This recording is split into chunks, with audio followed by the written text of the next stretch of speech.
Hey everyone, welcome back to another exciting episode where we explore timeless tales through the magic of Pixar 3D. Today we're diving into one of the most iconic stories ever told, Adam and Eve and the Forbidden Fruit. This story has been passed down through generations and holds a special place in many cultures and religions.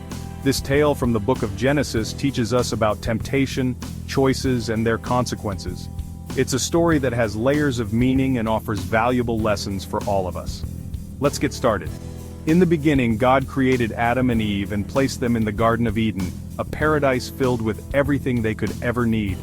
Imagine a place where every need is met and every desire is fulfilled. They had one rule though: do not eat from the tree of knowledge of good and evil. Simple, right?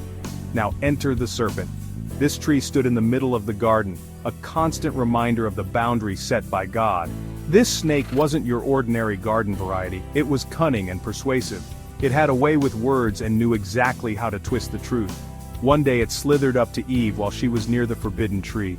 The serpent saw an opportunity and seized it. The snake's tongue flicked, and in a voice as smooth as silk, it said, "Did God really say you must not eat from any tree in the garden?" It planted a seed of doubt in Eve's mind. Eve replied, "We may eat fruit from the trees in the garden, but God did say, you must not eat fruit from the tree in the middle of the garden, and you must not touch it, or you will die."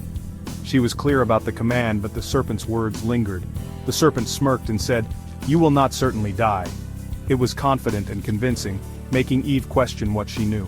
For God knows that when you eat from it, your eyes will be opened and you will be like God, knowing good and evil. The serpent promised wisdom and enlightenment, something that sounded incredibly appealing.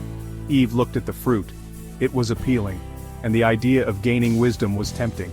She could almost feel the knowledge it promised. It was appealing, and the idea of gaining wisdom was tempting. She pondered over the serpent's words and the potential that lay within the fruit.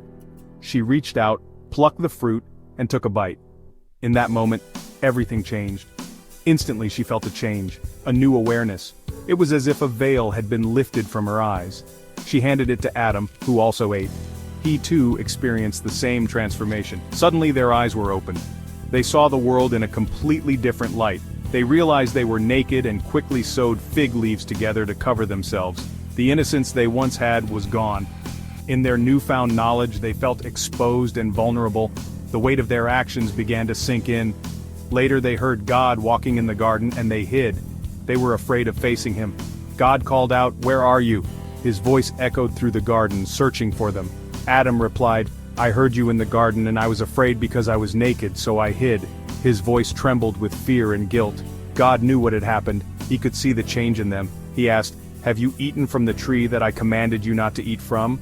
His question was direct and piercing. Adam blamed Eve, and Eve blamed the serpent. The blame game began, but it didn't change the outcome.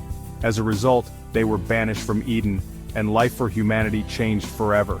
The paradise they once knew was lost. The story of Adam and Eve reminds us of the power of choices and the consequences that follow. It's a powerful reminder of the impact of our decisions. It's a tale that resonates even today. We all face temptations and must make choices that shape our lives. Thanks for watching, and remember, every choice we make has its ripple effect. Each decision, big or small, can change the course of our lives. Stay tuned for more inspiring stories. See you next time. Until then, keep making wise choices.